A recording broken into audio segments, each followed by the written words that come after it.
Hello, everyone, and welcome to the webinar here. Thank you to everyone that's here on time for the start of the session. I'm sure we'll have a few more people joining us over the next couple of minutes. So while they continue to join, I'm going to quickly introduce our guest for today, who is actually a returning guest, someone who I've recorded two previous webinars with in the past. So today marks our third webinar. Of course, I'm joined by Silvio Perez, founder of Ad Conversion, and Sami.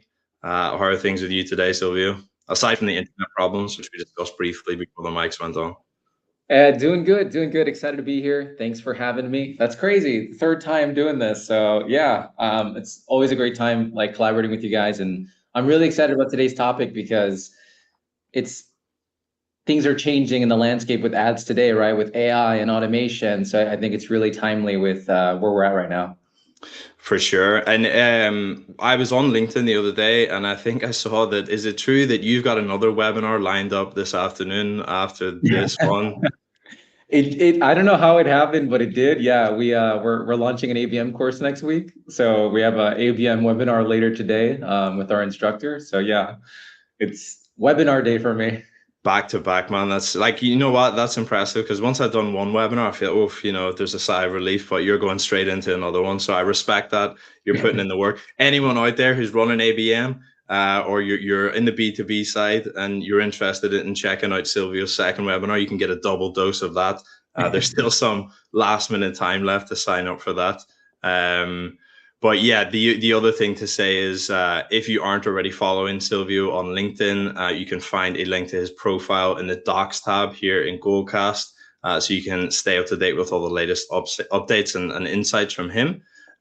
Because we've got a lot of content to cover, and we have had a few more people join the session now, I'm just going to get going and kind of get into the housekeeping. So welcome everyone again. Very glad to have you here, whether you're watching live or if you're watching back on demand. For those that don't know me, I'm James. I'm the content lead here at Lunio.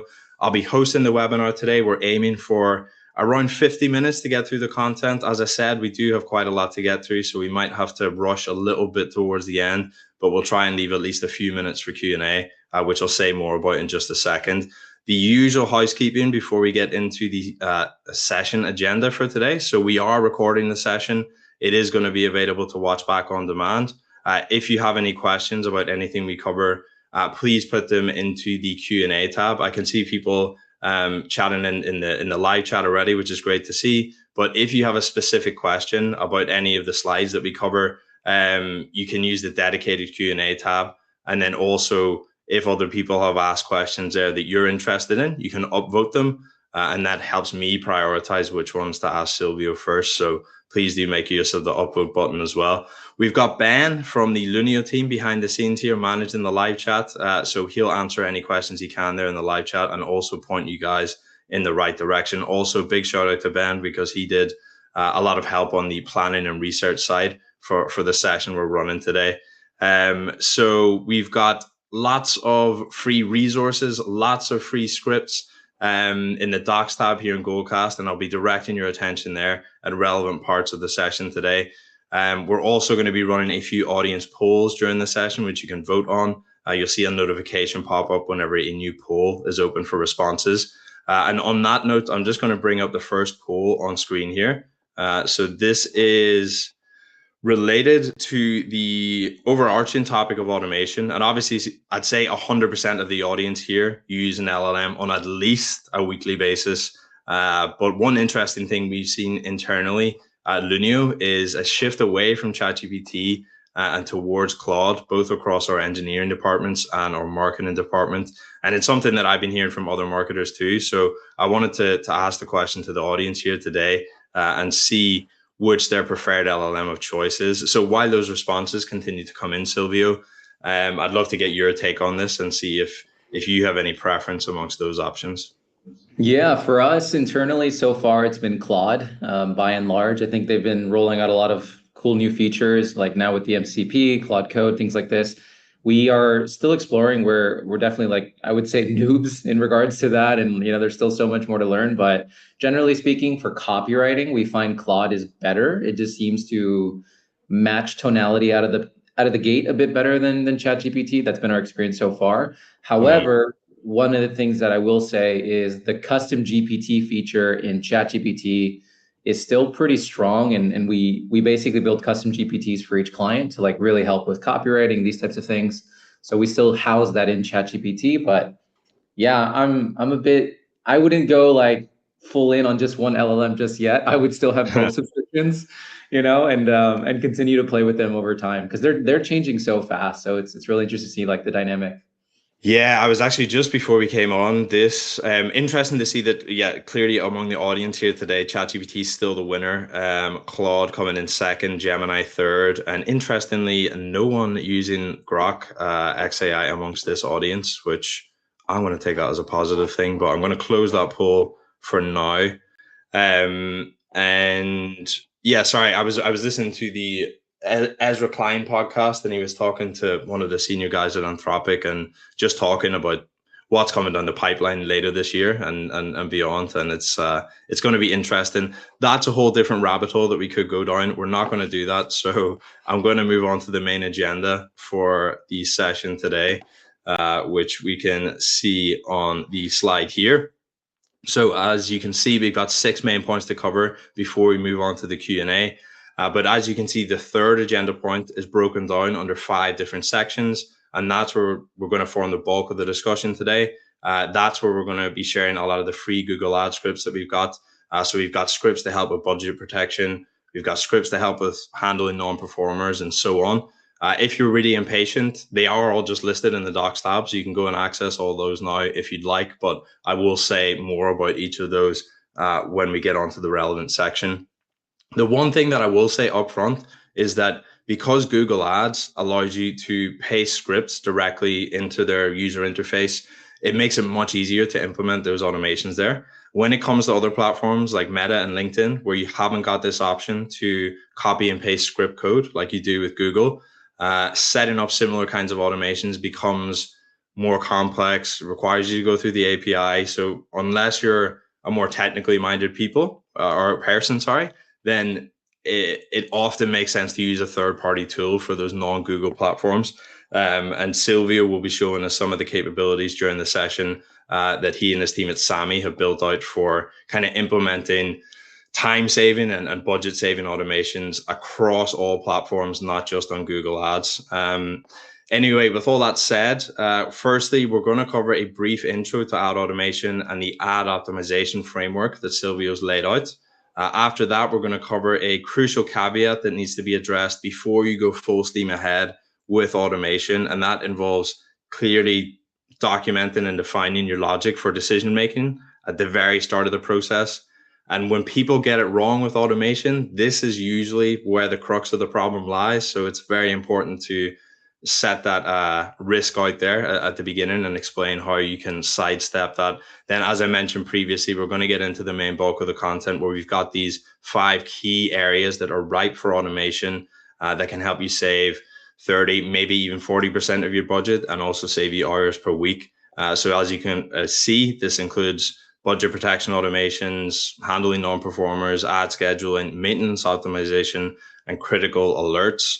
Then we're going to explore the different kinds of inefficiencies that can creep into campaigns when ad platform automation starts to optimize against the wrong kinds of signals. For example, some of you in the B2B space may have had the experience of getting an influx of junk leads from Meta or from PMax because the platform thinks it's getting a great CPL and it thinks it's delivering great results, but none of those leads progress past the first funnel or first stage of your sales funnel. Then with hopefully we'll have time to just get into the final 2 points about how to put in appropriate guardrails so that when you are introducing automation into your accounts, you're doing it in a safe way that minimizes the potential risks. And then Silvio is going to close this out with a very quick summary of in 2026, where you should be aiming to lean into automation and where it makes a lot more sense to retain a high degree of human input and oversight. And then, as I said, with the time we've got left, we will see how many of the questions in the Q&A tab we can get through. So again, if you've got a question for Silvio as we go through or as we're on a particular slide, just pop it into the Q&A tab and we will get around to it at the end. But that is enough for me. So Silvio, people are probably sick of hearing from me now. So let's get into this LinkedIn post from you, which states that 50% of your campaigns will fail in the launch phase, another 25% will die in maintenance. And the further parts of your post, which we can see on the slide here, you go on to explore three main phases, so launch, maintenance, and scale. So could you unpack this post for us and what the implications are for performance marketers? Yeah, absolutely. So I think the first thing to just kind of be aware of is that whenever you launch a campaign, it's never a singular event. I don't just launch the campaign and then I pack up my bags, and I go away and that's kind of the end of it. I think just understanding that campaigns live and die in cycles is really an important frame. So every time you launch a set of campaigns, it now has to go through a set of cycles. And in our experience, 50% of those campaigns will die in the first cycle, which is the launch phase. And then another 25% will die in the maintenance phase. And then if those campaigns run long enough over a long enough time horizon, eventually all the campaigns will die. And you kind of have to restart again by launching new campaigns. And thus it goes into these subsequent phases. I know we have a graphic that kind of illustrates this in more detail that can give some more context, but just to quickly define those three phases, we have the launch phase, the maintenance phase, and the scale phase. And like you guys can see here on this screen, hypothetically speaking, imagine you launch 6 campaigns. And in the launch phase, all we need to do here is we need to aggregate enough sample size to understand, is this thing going to actually work, right? So in the example that you see in front of you in the launch phase, let's pretend we're focusing on lead generation. And for you, your goal is to generate leads for at least $500. Like you don't want to generate, it doesn't want to cost $501, $510. You want leads for at least $500. So what does that mean in practice? That means that you need to launch these campaigns and you need to let them spend until the point that they get to at least a minimum of $500 so that you can see whether or not it has a chance to generate a conversion.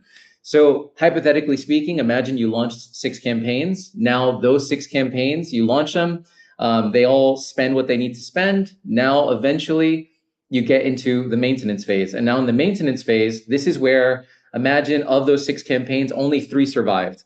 The other 3 got shut off because it spent more than $500 without generating a single conversion. So now in the maintenance phase, this is really what we're really doing is assessing performance. And this is a lot of the day-to-day of an advertiser is assessing performance and optimizing things that are already in flight and just trying to make it better.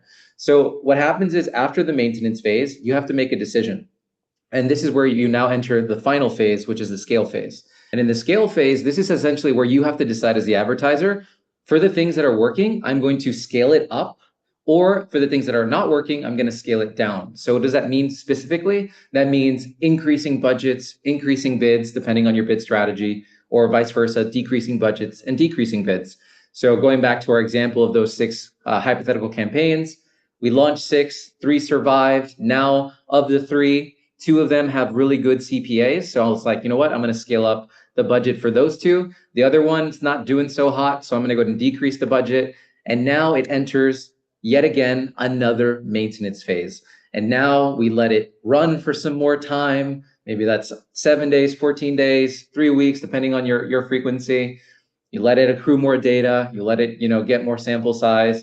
And then you enter yet again, another scale phase, right? So now of those 3 campaigns that made it, maybe that one that was straggling, it just continued to underperform and no longer works. So it gets killed. And then those other 2 campaigns, you start to scale those up. And again, this just, you keep repeating between maintenance, scale, maintenance, scale, maintenance, scale, to eventually all those 6 campaigns will die. And then you have to restart the process again on the launch phase. And just to kind of illustrate like how much work this is, is like, imagine everything I just described. That's 6 campaigns. In reality, most of us, we're running ads. We're not just running 6 campaigns. We're running 50 campaigns, 100 campaigns, 200 campaigns. We're running ads on Google, on LinkedIn, on YouTube, on Meta, on TikTok. The complexity just scales even more so. And imagine all of us are not being this diligent in terms of managing the optimization lifecycle, right? We're not being diligent around, hey, what is our KPIs and our thresholds, letting it get there. If it over exceeds it, turning them off fast enough, assessing performance consistently, like how often are we actually logging into the ad managers? Like, let's be real, and actually checking the campaigns. So this is why we built Sami, because as an ad agency, we needed a more scalable way to optimize our clients' ads. And using Sami, we're able to build these automated workflows to help tackle these three phases between launch, maintenance, and scale. Yeah, no, it's a great point, and I think that there's so much truth to what you're saying there. It's just the reality of modern marketing, and increasingly as we move into the AI era, where we're all empowered to do more tasks and to get things done fast. It's just like the opportunities for things to slip off the radar and cause unexpected budget loss and unexpected consequences is growing by the day. So yeah. This diagram, very useful. You might want to take a screenshot of that, but obviously the recording will be available on demand. But I want to go on to this next point. So I mentioned it in the agenda, Silvio. This is a big pitfall that people need to be aware of. And like before you go full steam ahead, this is the thing where you need to sit down and spend some time thinking about what you're trying to achieve here, what the correct logic for decision making is at the very start of the process. And as I said, when people get it wrong and when you hear automation horror stories and things that ended up being complete disasters, it's often because of a failure at this point. So Silvio, can you talk a bit more about what we mean by undocumented logic and what the main risks are when trying to roll automation out? Totally. I resonate so much with this. And like as a advertiser, and when I started running ads, it was like almost 10 years ago. So I was always really like adverse to automation and like AI and these different changes. Because I think as advertisers, I think we're a bit more savvy than most industries because we've been dealing with this stuff from a bidding perspective and these different aspects. And one of the biggest downfalls, and by the way, even if you're not interested in like actually rolling out automation, this is still necessary work because it makes everything else easier or relevant. But specifically, the reason why defined logic and having that upfront is so important is because how else are you going to go into the platform, right? And actually then replicate that logic. So for everyone on the webinar right now or listening to the recording, whenever you go into your Google Ad account or you go into your LinkedIn Ads account or your Meta Ads account, you are following a set of rules or a criteria. There is a logic, right? Hopefully, I'm assuming you are, right? Like there's a logic, there's a rationale of, okay, I'm increasing the budget here. Why? Because of these things that are happening, or vice versa, I'm decreasing, or I'm pausing this campaign. You already have your own algorithm, if you will, right? Your own formula, your own logic that's happening in your mind. So the first step is just to get really clear and write it out and be like, what do you believe to be true and why are you making the decisions you are in relation to the campaigns you're running? And this will free you up. So now when you go into a platform like Sami, or if you try to do this with scripts or other tools, you understand what it is you're trying to automate in the first place. And more importantly, you can understand the full context of the thing so you can set up guardrails and even have some human in the loop protection. So that way automation just doesn't go like off the walls and hurt you in terms of doing what you don't want, essentially. And one real tactical way to do this is just to set up a media plan. In your media plan, get really clear on, hey, this budget is across these sets of groups or these sets of campaigns. And in this group with these campaigns and this budget, this is the KPI that I care about. And then based on the KPI you care about, now you can think in terms of those phases that we talked about, launch, maintenance, and scale, and start to map it out. So going back to that cost per conversion example that I just walked through, like my goal is leads for $500. So that means I'm going to spend at least $500 in my launch phase in order to make it happen. And then the most I'm willing to accept for the maintenance phase is maybe like a cost per conversion of 550, 600, depending on how flexible you are. So then again, you have that documented logic. So now you can go into something like Sami and start to automate that. Nice. Yeah, that's crucial and very well explained there, Silvio. Before we move on and get into the 5 different areas of automation that Silvio is gonna walk us through, I just wanted to present this slide, and I'm not going to dwell too long here because this would be an entire session in its own right. But I did just want to assign people towards some helpful resources, especially if you're a more technically minded marketer and you are interested in vibe coding and building your own scripts. I appreciate this isn't for everyone. You don't need to be building your own scripts. It's not for me. But there are a lot of good resources and tools out there if you are interested in doing this, and they're kind of growing by the day. So it's worth being aware of the different options that are out there. So firstly, many of the Google ad scripts that I will reference later on in the session were originally created by the great Niels Roymans. And yes, I did have to Google how to correctly pronounce his surname before the session, but I think as long as Google's telling me the right pronunciation, I've got it right. But he's been a long-standing script creator. I'm sure many of you know him, but he's also recently created this Script Sensei custom GPT that you can have a play around with if you are interested in building your own custom Google ad scripts. It's trained on Neil's extensive library of his own scripts and the courses he's built about script building, and it kind of acts as an AI assistant to help you create and debug and then implement JavaScript-based Google Ads automations. The link to that is in the Docs tab. Then, if you want to do an even deeper dive with Nils on vibe coding, Lovable, Google AI Studio, I would recommend checking out the conversation or the interview he recorded with our friends over at Optimizer. If you're interested in experimenting with that stuff, then that conversation is a great jumping off point. The link to Nils' full interview with Fred Valleys from Optimizer is in the Docs tab. And then lastly, Optimizer also recently shared a helpful guide around when it typically makes sense to vibe code, when it makes sense to use scripts, and when it makes sense to invest in a dedicated third-party platform to help you create and manage some automations. That was written up by Vimal, my friend over there at Optimizer. He's a great writer. He's a great person. Worth checking that out if you're unsure which route to go down as we explore some of the content later on today. The link to that is in the Docs tab. As I said, we haven't got time to get into all this. In this session, it would be far too time intensive, but I just wanted to call out those specific resources as good starting points. And then we're going to move on to our first of the 5 automations. So this one relating to budget protection. Just to explain how we'll proceed through each of these 5 automations. I'm first going to provide some opening context just to make sure we're all on the same page in relation to the kinds of things we're going to be automating here. But also, obviously, I want to signpost you towards the Google Ad scripts, which we feel are relevant and helpful to each area. So you can download and apply those if they sound relevant. As you can see on the slide here, the links to the scripts are in the Docs tab. And then after I do that for each automation, I'm going to pass over to Silvio, and he's going to talk us through how he typically approaches this kind of automation, the best practices he recommends following, and some example workflows that he's built out using Sami. So with all that said, I'm going to say a little bit about budget protection. It's kind of self-explanatory, but the problem here is that budget waste often goes unnoticed until it's too late.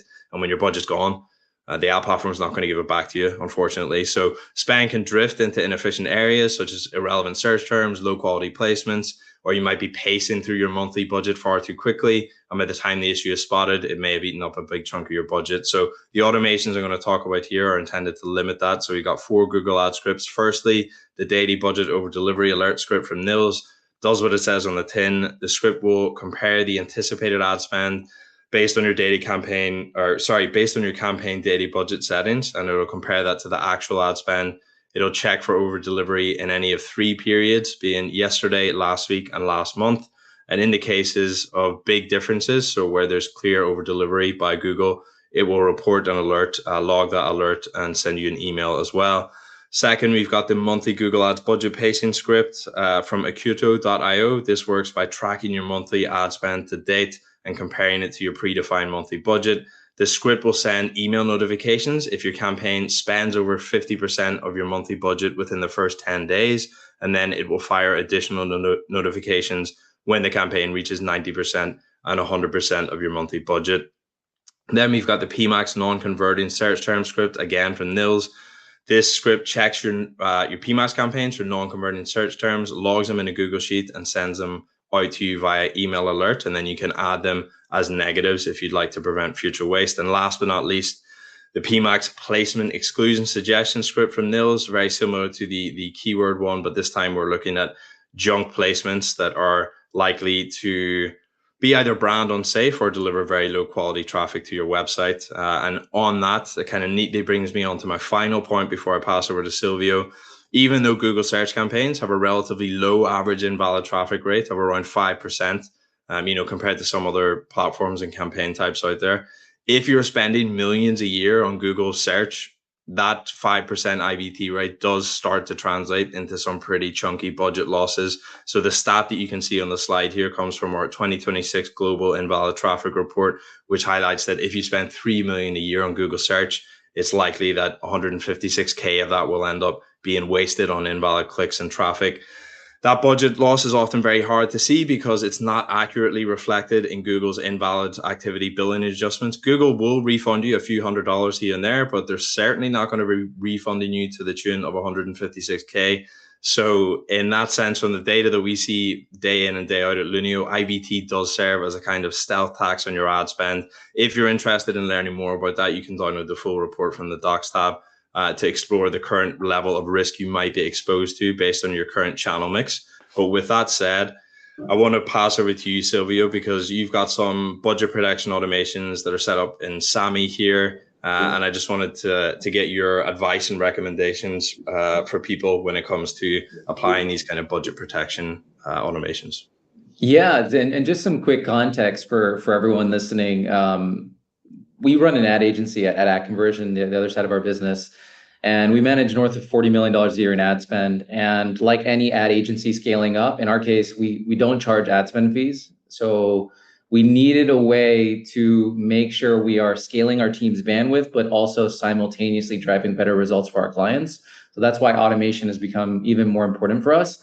And these 5 automations that we're walking through today, these are like our non-negotiables inside of our ad agency. So like if you're a performance marketer working on my team, this is the stuff that we expect you to use because we just know it's going to have an impact. It's going to make your life easier. The results will be better. Everyone will be happier for it. And this first one is budget protection. This one's massive at just having that peace of mind of knowing you're never going to overspend. Again, like, I don't know about how many of you guys, have you ever ran into that issue? I've personally made that mistake in the past. I think it's kind of a rite of a passage being an advertiser. Like you're gonna eventually do it, but hopefully not repeat it. And it sucks. Like there's nothing fun about it. Like having that hard conversation with your client, saying like, hey, actually we overspent. It's just a tremendous amount of credibility is lost with the client, right? Same thing if you're working internal. Like there's just nothing good comes from overspending your budget. The only exception is if you overspent and the results were amazing, then you can probably get a pass.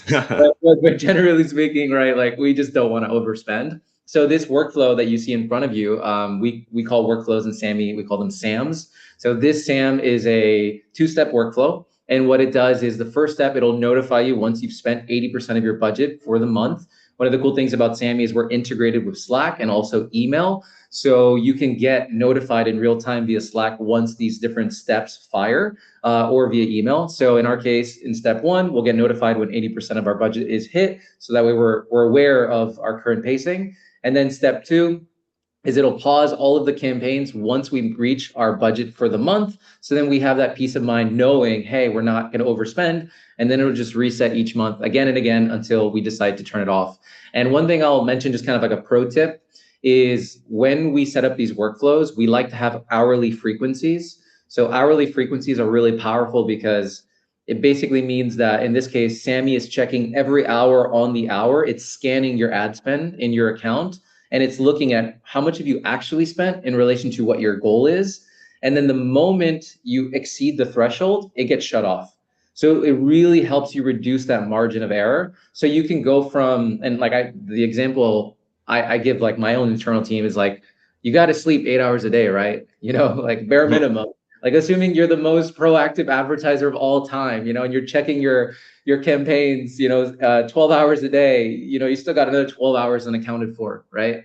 So this is just like that peace of mind. You can think of it as like insurance. Like you don't really, you need it, but like when it's there, you're happy you had it. That's kind of how to think about these workflows. It's going to really just make your life and your clients' lives better. So that's this first one, budget protection. Yeah, man. And to your point, like anyone who works in performance marketing does have a story about a time where they overspent budget. I have quite a lot of friends, obviously, in marketing. My girlfriend works for an agency, and yeah, It's like you said, it's a kind of mistake that you make once and you get burnt and you don't do it again. But it's definitely good to have that insurance policy so it can't actually happen in the first place. Anyway, Especially we're like going to move on towards and we're the going end to of the talk. month, like towards the end of the month, you just start to, I don't know, but like you start to get anxious, like, cause you're like, oh my God, end of month is coming. Like I've got to pause those campaigns, because the budget's coming up. So totally. Save yourself the headache. Save yourself the headache is the advice. So we're now going to talk about non-performers. So obviously these are underperforming ads, keywords, products, placements that are left running far too long. And again, because everyone's busy, because oftentimes it can be hard to make decisive calls in certain places, or you're relying on kind of some not very clearly defined logic as to how you're deciding what good performance looks like. A lot of waste can creep in here, and that's what makes this a great candidate for automation. So as you can see highlighted in the post from Silvio on the slide here. Before I pass over to Sylvie, we have got 3 scripts here to help you on the Google Ads front in relation to non-performers. So the first script is from, again, acuto.io, and that does what it says on the tin. It pauses Google Ads with low click-through rates. So this script is useful to keep running all the time, but it becomes especially valuable when you're testing new ads, launching new ads, or experiencing high levels of ad fatigue with your current audience that you're reaching. So this script can be modified to suit your needs and parameters. And you can determine the frequency with which it checks your ads. You just need to set the specific click-through rate percentage that you think is too low for your business, because obviously that's going to vary a lot depending on the sector that you're in, and then it will pause ads that hit that threshold automatically, and then it'll notify you in the process of any ads that were paused. Next up, we've got Inna Leitner's product performance labeler script. This is helpful for gaining a deeper understanding of product performance and shopping campaigns on Google specifically. So it works by labeling top sellers, mid sellers, and zombie products. The zombies are those that are likely wasting your budget by serving impressions, but never driving any conversions. You can fully customize the boundaries to your preferences and even create your own different titles or names for each of those categories. For example, if you don't like zombies for whatever reason, you can call it whatever you want within the script that In has built. I know it won't be relevant for everyone here, especially if you're in the B2B space, but it's definitely useful for identifying non-performers in shopping and performance max campaigns. Then just before I pass over to Silvio on this one, we've got another script from acuto.io, which automatically pauses keywords with a low quality score. So when keywords have a low quality score, you run the risk of Google showing your ads less frequently or in a lower position in the SERP. This can inflate your cost per click, and the whole ordeal can become pretty tedious if you're trying to identify and correct this manually. So what this script does is identify keywords in your ads that aren't generating the results you want due to low quality score, and then pauses the ads running for those keywords. And it will also notify you by email as soon as an ad is paused in that way. So Silvio, I'm going to pass over to you here and get your take on non-performers and what the best practice is here. And I'm especially interested in your point that you've made in some of your previous LinkedIn posts about the role that emotion can play in some people keeping their ads live for longer than is probably advisable. So with that, I'll pass over to you. This one is massive. So there's a few things. Number one, you can just going back to that cost per conversion of $500 example. Again, imagine in a perfect world, you need to spend up to $500. So that means once you spend $501, $502, $3, $4, $5, all that after the point of 500 just becomes wasted ad spend, right? It's outside of your acceptable threshold. And that's in the launch phase example. If it's maintenance, if you're trying to maintain a CPA of around $500 and it's spiking to 600, 700, 800, all of that delta, that difference is wasted ad spend essentially. So the problem is with most folks is, I think there's a few things. One, which you talked about, James, is emotion. We love the ads, like we kind of get married to the ad a bit where we're like, hey, we spend so much time on it. Or what happens a lot of times in bigger organizations is we don't have the refresh cycle to be able to replace that losing ad. So we have to keep letting the ad run, even though we know it's not working because we're not able to replace it fast enough. And that's one of the things too that we found when we started to use these workflows, these automations, is our need for creative jumped up dramatically because it's black and it's white to the automation, right? So in the case of Sami is scanning your ads, and the moment it underperforms, it gets flagged for you to take that final action and approve the change, or it'll do it on your behalf, depending on how you set up the workflow. So it, again, like there's no emotion, right? It's math. And this is like the quant side of advertising that a lot of us overlook. And in terms of cutting 30 to 40% of your wasted ad spend, by just having the launch phase, the launch workflow and the maintenance workflow where you're protecting yourself, it's dramatic, especially with larger accounts. The amount of spillage is insane. Like you were talking about like the IVT example with like search and like how that adds up at 5% across $1 million. Like this is that, but across every ad and every campaign and every channel, you know what I mean? 24 hours a day. Like, so it really can add up depending on how big the account is. And one thing that we like to do personally is we love to do pause-based automations at the ad level. Because what we find with campaigns, especially with meta ads, is if you pause and enable meta ad campaigns too frequently, it can cause disruptions. So we really love pausing based on the ad level, because the ad level is usually much more flexible and it allows us to be faster in terms of making those decisions of switching things on, switching it off. So it doesn't really have a negative repercussion in terms of the overall delivery of the campaign or resetting the algorithm or anything like that. So it allows us to be as fast as we need to be, but also not, sink ourselves in the same way with automation. And the example you guys see here on the screen, this is like a Slack alert from Sami that I set up. So basically I set up the workflow to pause my worst performing ads that had no sales. And then Sami is flagging me here directly into my Slack channel, letting me know when this happens. So I'm in the loop.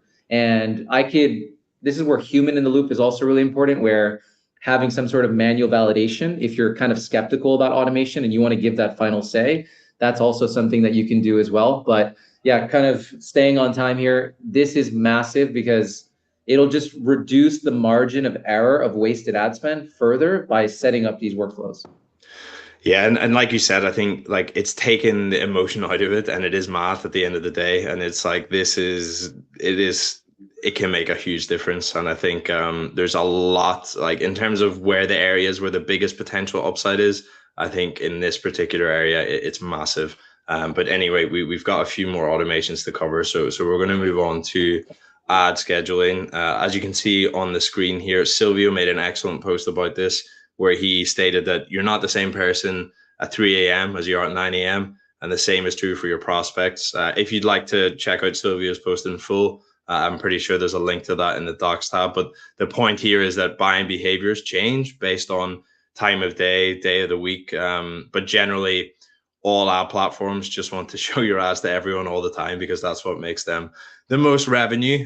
So the main way to get around this is ad scheduling, where you only show ads when it's most profitable to do so. Now, you will notice that we do not have any specific Google ad scripts here. This is because Google Smart Bidding has largely absorbed most of this functionality, making scripts less relevant than they were in this area certainly a few years ago. So Google will try and concentrate your ad spend around the times of day and week where it expects performance to be best. However, it is important to ensure you're on the right track here, and it's fairly quick and easy to do a sense check with your existing data. So a great starting point for this is just exporting your hourly and daily performance data, feeding that into an LLM of your choice, as we discussed earlier in the opening poll.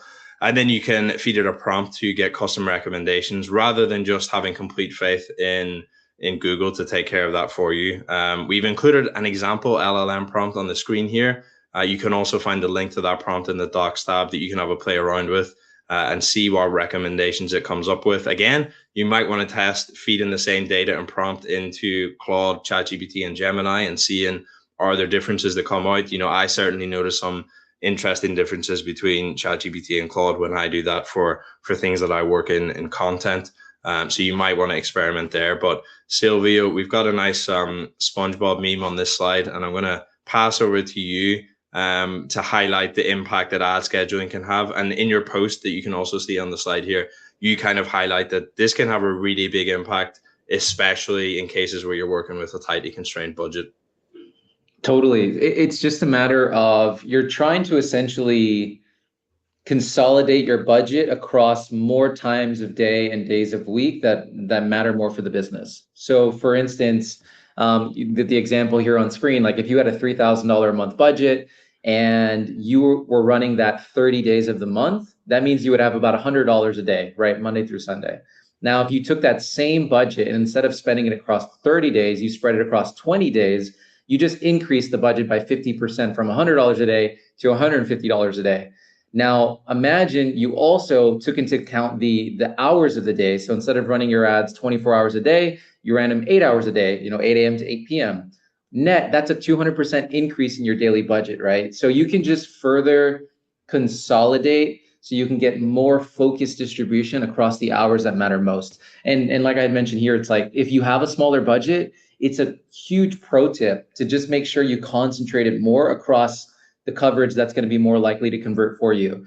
For everyone listening to this and they're like kind of apprehensive about ad scheduling and they're like, when does it make sense for me? What I highly suggest you do is you just run an analysis. So if you're in e-commerce, just export your sales data based on like timestamps and dates of when you get sales. If you're in a B2B context with lead gen, then do the same thing with leads created. Upload that into an LLM like ChatGPT, and then run an analysis of how often are you getting leads by what days and what times of the week, and then see if you notice peaks and valleys, right? So like if you notice most of the volume comes during the weekdays and it dramatically drops off during the weekend, well, that can already give you a good data point where you're like, yeah, I could probably safely set up an ad schedule and it won't tank my account, right? Or what you could do is you could run an incrementality test.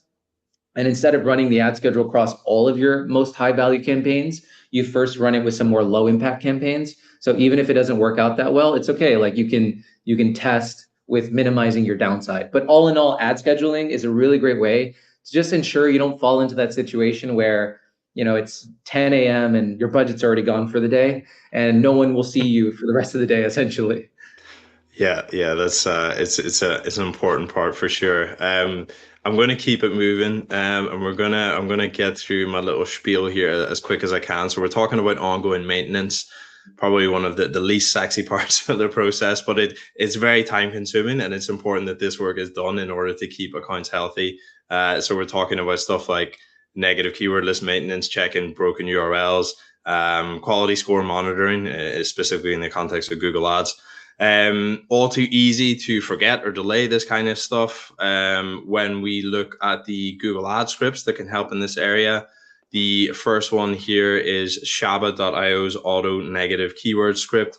This auto adds negative keywords and can receive irrelevant, and you'll receive irrelevant search term alerts as well. So you'll define a list of positive keywords in a spreadsheet, and the script automatically adds negative keywords where the query doesn't match any of the words that you provided in your initial spreadsheet. The negative keywords are then added either at the ad group level or at the campaign or account level through the negative keywords list, depending on how you set it up. You can set this to run hourly, meaning it'll spot irrelevant search terms as soon as they appear. It's also super customizable, so you can get sent an alert whenever a new keyword is added. Probably worth mentioning, you don't want to let this kind of script become overzealous and start blocking anything and everything, which may have potential. Some keywords may have revenue potential, and you don't want to be cutting them off too early. But broadly speaking, for keeping levels of wasted spend down, this is a useful script. And next, we've got the Google Ads common negative list. So this streamlines campaign management by automatically syncing a master list of negative keywords and placements from a Google Sheet across multiple campaigns. It saves significant time and ensures consistent automated negative keyword application across large accounts.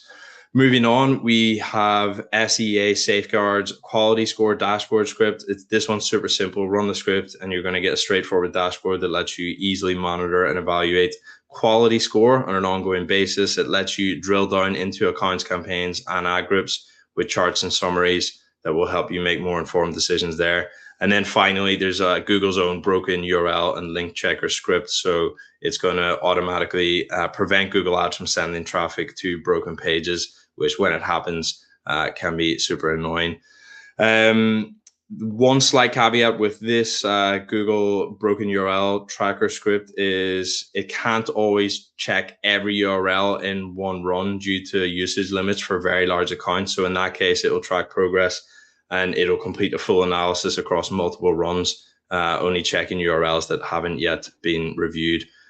So with that said, Silvio, going to pass over to you again and get your advice on how you conceptualize ongoing maintenance and how automation can help take care of it. Yeah, so you hit on it, but this is the most time-consuming part of an advertiser's life. It's the ongoing work. And a few things that you can do here is you can pause ads that are underperforming, right? And I think we've been talking about primarily in a lead gen example, but I just want to illustrate like the same is true for awareness. And going back to our first point, by understanding your KPIs and what is the goal of this ad, you can reverse engineer it. So for example, maybe for you, for your awareness ads, the thing that you're optimizing towards is engagement rate. So you can set up a maintenance workflow or automation where it looks at your engagement rate less than your average engagement rate and impressions greater than 1,000. So based on that, now your ads are optimizing based on engagement rates and they have enough sample size of 1,000. So this, again, just allows you to streamline that ongoing work of trying to make your ads better. And a few other things too on the maintenance side is around alerts, which I think we'll talk about in a bit, but that's also another big one of like just catching things sooner. And I think one pro tip, I know we're coming up on time just for everybody here on the agency side, is like, it's one thing to tell your clients, I check your ads often, I'm proactive. It's another thing to say, hey, I set up a workflow that's checking your ads every hour on the hour, 24 hours a day. I highly recommend you include that in your sales pitch. You will close more deals by showing them you're using automation to do these things versus not. Because again, like this is where robots are stronger, right? Because they don't take time off there, and we can automate the grunt work, the manual work of things like this are important, but they're also low value. Like as the human, I think we're better off focusing on creative strategy, client relationships, studying the market.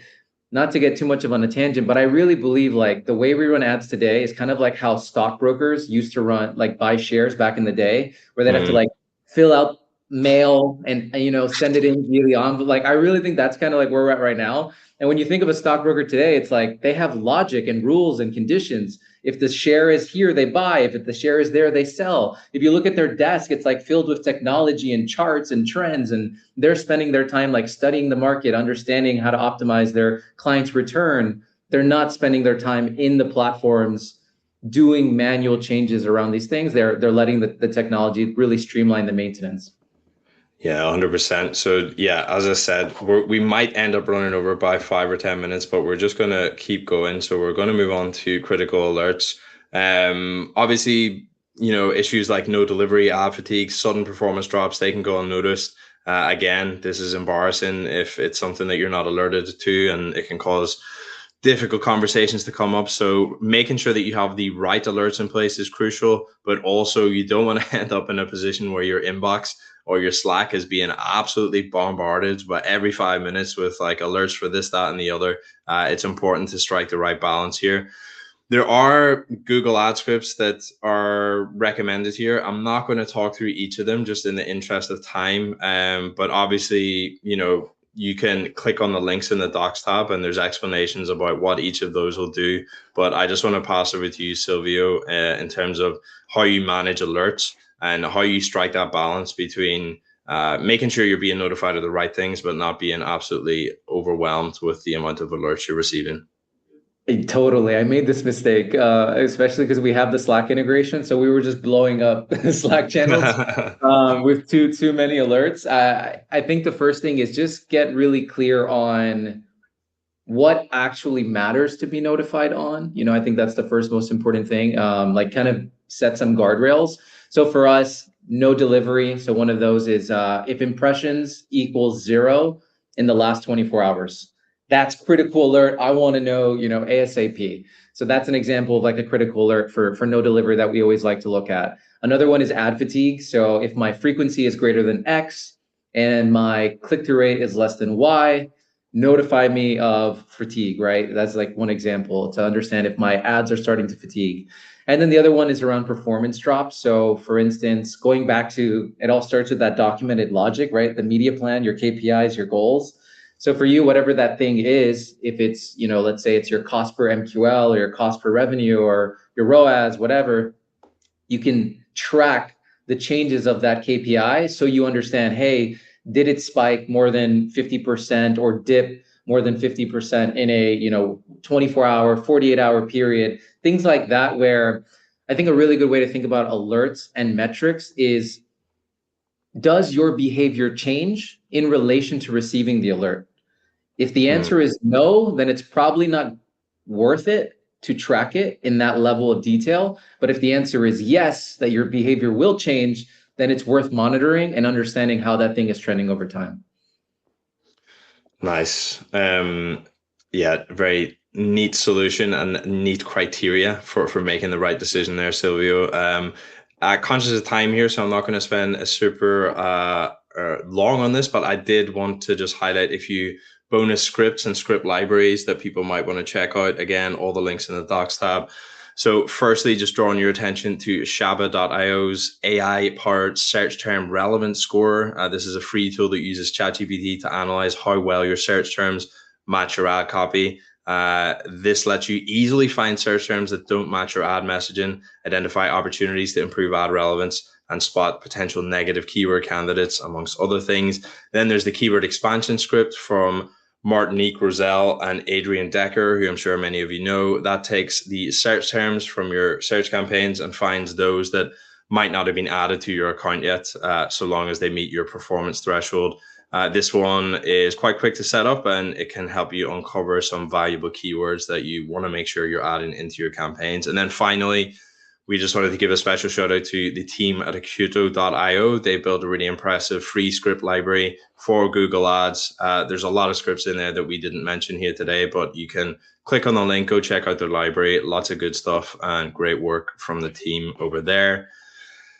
Now we're going to look at, okay, in this session, we've been talking a lot about the kinds of automations that you can implement as an advertiser, but obviously all of the ad platforms themselves are becoming increasingly automated in the way that they operate and serve ads. And that's something that you haven't got as much control over. I just wanted to highlight it here because, as with all automation, garbage in means garbage out. And the amount of proverbial garbage, i.e., junk traffic or invalid clicks sneaking into your campaigns, varies widely across the different ad platforms. This is what you're looking at on the breakdown graph here, where we kind of break down average IVT rates across the different channels that we measure here at Lunio. Link to download the full report is in the docs tab. TikTok and LinkedIn came out as the worst performers overall, with average IVT rates of 24 and 19% respectively, with Meta and Google performing the best with 8.3 and 7.5% respectively. The reason I'm highlighting this is because invalid traffic making its way into your campaigns can start to then skew the decision making made by the inbuilt ad platform automations, especially for more automated campaign types like PMax and like Advantage Plus. I'm sure many of you out there, if you've used PMax for lead gen, like you may have ended up in that situation where you were driving more and more junk leads because PMax thought it was achieving great results, but those leads never generated any revenue for your business. So the impact that invalid traffic's having on the optimization decisions made by the ad platform automation is something that you need to be aware of, especially for accounts where you're spending millions, because at that scale, the impact of this junk traffic, especially if you're dealing with Meta and Google, where the rates tend to be lower than LinkedIn and TikTok, even at 7, 6, 8%, that can translate into meaningful amounts of commercial loss. So if you're interested in finding how much invalid traffic you're currently exposed to across your current active campaigns, just click the link in the docs tab and we can get a free traffic audit set up for you. Even if that's not something you're interested in, that's fine. But my advice is, do not put blind faith in the metrics and the dashboards that are being displayed to you by the ad platforms themselves, because they very rarely reflect the true picture of what's going on there. Anyway, Silvio, just be interested to hear, before we move on to the final couple of slides, have you ever seen automation go awry with campaign types like PMax and Advantage Plus? Oh yeah, all the time. And I just want to echo your last point. The ad platforms get paid regardless if you're successful or not. I think that's a really important thing to keep in mind, especially when Mm. it comes to like trusting ad reps. You know, I've had some good reps over the years, but you have to take all of these things as like opinions until you have data to back it up as a fact, you know? And that's really like the way we think about it in our ethos. But Performance Max specifically, yes, 100%, tons of bot traffic we've seen. We actually have, in my case, we work in the B2B SaaS world. So that's for us and our experience in that arena. Performance Max, generally speaking, hasn't been working really well, but there are a few exceptions with a few clients. But generally speaking, yeah, it's a lot of bot traffic that comes in, fake submissions, cannibalizes from search. So it'll be interesting to see how it continues to evolve over time. Yeah, for sure. Yeah. I mean, yeah, credit to Google in terms of the ad platforms. They are seem to be investing the most and trying to tackle this more aggressively than others. But anyway, they have not solved the problem. Going to pass straight over to you again, Silvio, here. Again, just we want to lay out, are there any guardrails that you'd say people need to be mindful of if they're going to go ahead and implement some of the stuff that we've talked about today? Yeah, guard rule number one is defining what is your most acceptable outcome and then what is your worst outcome. So for instance, if you built a workflow to optimize your bids in Sami, you can set thresholds where what's your minimum bid you're willing to put and your maximum bid, right? So that way you set these guardrails in place so automation can't go too crazy, right? And just scale your bids to infinitum. The same can be applied with different logic if we're talking about, optimizing based on conversion rates or ROAS or cost per lead, et cetera. You can context this, but essentially you just want to make sure you have caps in place. So that way you can have that peace of mind knowing that you're giving it this fixed space, this fixed room where it can run on your behalf. The other one is making sure that there's some sort of human in the loop, I think is also really important. This is where scripts and Google Ads are kind of weak, in my opinion, where you don't have a lot of human in the loop in the sense of, getting flagged on the thing, then being able to manually verify the change, then it applies. That's where I think Sami's a bit stronger, where we get notified directly in Slack, and then we can approve any of the requests that Sami's making. So we have that say. So it gives you that peace of mind knowing like, okay, I've set up this really intelligent thing to check for me, but I'm still in the driver's seat, right, of what I'm willing to apply or not. So I have that final decision. So depending on you and whatever you're using, just as much as possible, try to have human in the loop as much as possible, especially in the beginning until you set up your configuration in a way that you trust it, whether that's Sami or scripts or, building custom apps with Lovable. I don't know, like just try to make sure you have some sort of audit system with a real person. And that kind of ties lastly to that last point of like have a frequency. So ideally it's real time. So whatever that system is you set up, you're getting real time alerts. So in the case of Sami, you're getting notified in real time. You're going to the activity logs and then you can check and see what's going on. But for you, if that's scripts and Google Ads, you're able to check the change logs on a recurring basis, whatever that is. So that way you can make sure that the automation is working as intended. Nice. So with that, I'm just going to stop the slides there, and we've got a couple of minutes left. As I said, we probably will end up running over by around 5 minutes here, but that's it for the content, and I'm going to move on to the Q&A tab. So I know we've had a few questions submitted as we've gone through here. So I'm just going to look at those that have received the most upvotes. So the first from Mark. In my experience, pausing campaigns hurts performance and campaigns have more trouble ramping up the next month. What is your experience with that? And are there tricks to prevent this from happening in the future? What would you say there, Silvio? Yeah, this is a great question. I have had a similar experience, especially on certain platforms that are more finicky, like Meta. Generally speaking, if we're doing pause-based automations, we like to do them at the ad level.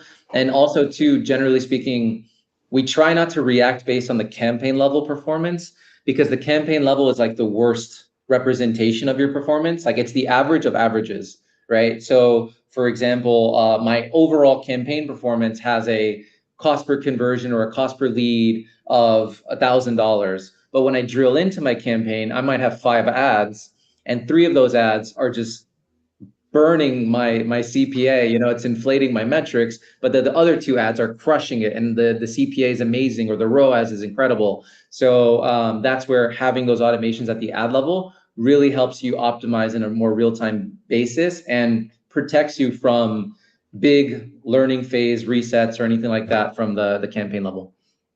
Nice. So if we look at our next question from Tanner Parsons, shout out to Tanner. I spoke to Tanner briefly a few weeks ago because he is a Lunio customer. But anyway, that aside, any automations for ad testing that deploys to Google, Microsoft, and or Meta? Totally. I have a few. For paid search specifically, one of our favorite ones is protecting yourself from bad keywords. So you can set up a workflow where either to pause the keyword or at the very minimum notify you. That's also a great way to use automation, is just to notify you, just send you an alert when something happens. And for us, that might be like if our keyword has a cost per SQL greater than X, if you're using custom conversion actions, right? You can set up even more advanced workflows where it's not just based on like surface level metrics, like actual CRM metrics, if you're setting up offline conversions. So basically, whatever that thing is for you of this is what I'm willing to accept in terms of performance for my keywords, that's a great one, because especially with Google Ads, it's 80-20 rule is usually true, especially on a platform like search. 20% of your keywords yield 80% of your results. So this just helps protect you from any keywords that are going too crazy and not really generating any real impact. The second one that I like for paid search is notifying you around scaling opportunities. So you can set up a workflow based on impression share metrics. So basically, if your search loss to budget is greater than 1%, meaning you have some limitation because of budget, and you can insert whatever your conversion goal is, like my CPA is less than this, my ROAS is greater than this, increase the budget by 15%, right? As an example. Or if you want to be more risk adverse, just notify me in Slack, or set up the human in the loop where you give that final say in terms of that final approval. That's also really cool, and to just scale your best performing search campaigns. And then for meta ads, personally, really love ad fatigue because it's huge for Meta, especially now with Andromeda and Gem. Like you really need to make sure you're upping the creative volume. So ad fatigue checking is a really cool one. Checking frequency averages, CTR averages. So if my frequency is greater than X and my CTR is less than my average click-through rate in the last time frame, you can switch CTR with whatever metric you care about: CPA, ROAS, CPL, cost per result, etc. But that's a cool way to just see if like ad fatigue is kicking in. And then it sounds so basic, but it's so powerful. It's like the one automation that I always go back to have the biggest impact: pause my ads that are overspending based on my goal. And it's like the most basic one, but it's so powerful. Like we have clients that will literally onboard and will cut their CPA by like 30% in a month just because we run this workflow, and it's just killing all those things that are just not serving them anymore, right? Because again, going back to like the emotions, they've just let it run for too long, or they've accepted that CPA when reality it's like, no, you have some really good ads in this campaign that are not getting enough budget because these other ads are just snuffing it out, even though they're under overspending and underperforming.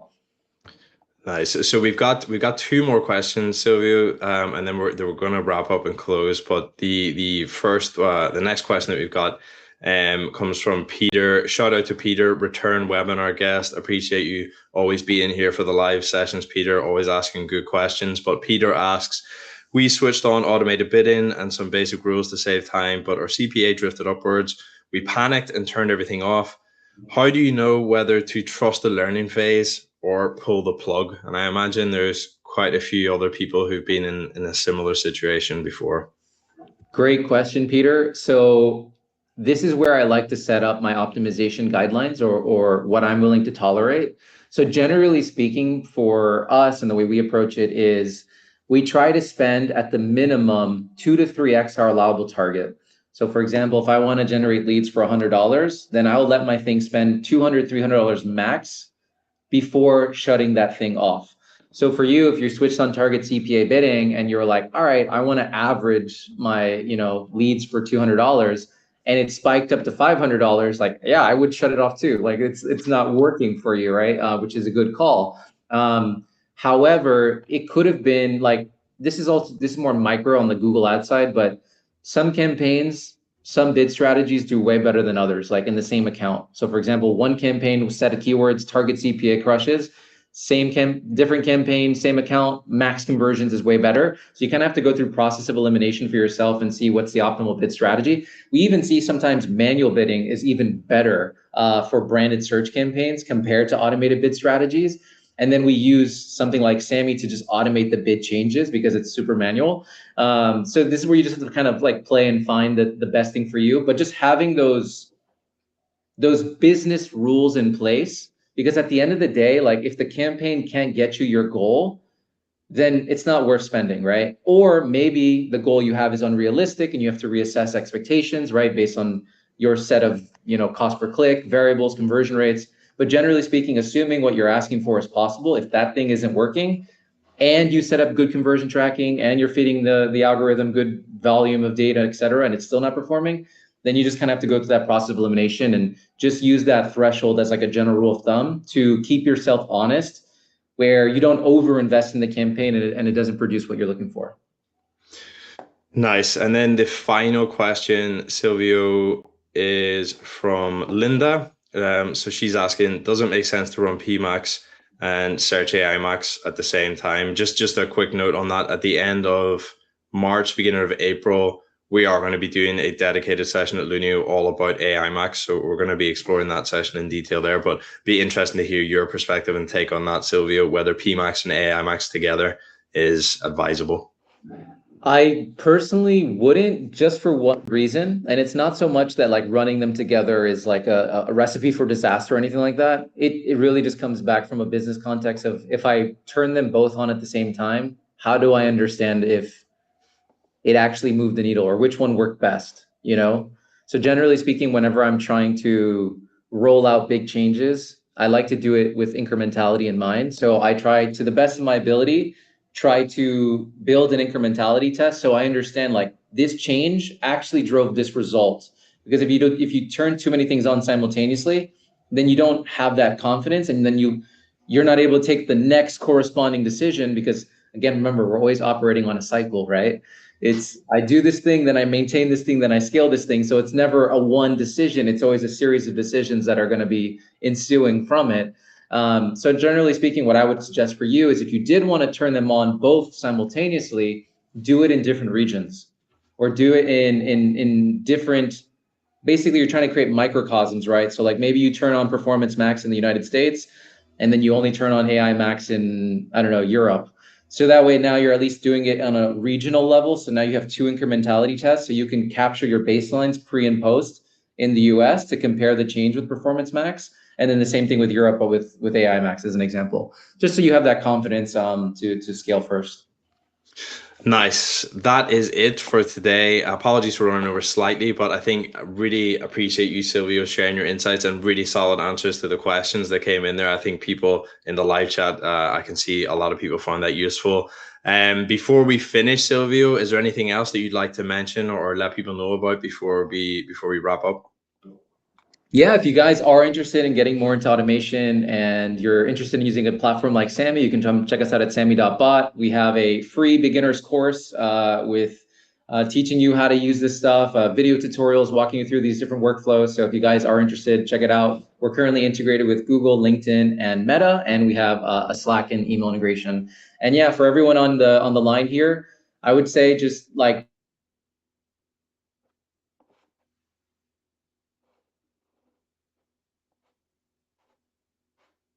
in life, at first it's overwhelming, it's scary, but